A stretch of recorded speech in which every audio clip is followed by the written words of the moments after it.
சட்டப்பேரவை தேர்தலில் திமுக கூட்டணியில் இடம்பெற்றுள்ள மனிதநேய மக்கள் கட்சியின் வேட்பாளர்கள் கப் அன்சாசர் சின்னத்தில் போட்டியிட உள்ளதாக அக்கட்சியின் தலைவர் ஜவாஹிருல்லா தெரிவித்துள்ளார்.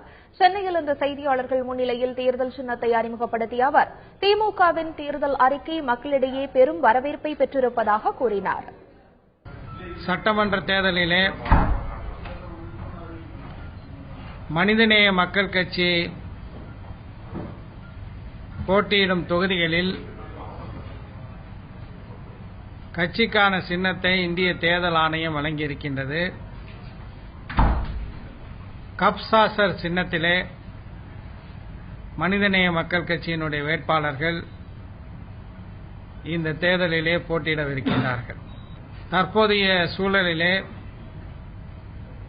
திராவிட முன்னேற்ற கழகத்தினுடைய தேர்தல் அறிக்கை மிகப்பெரிய ஒரு வரவேற்பை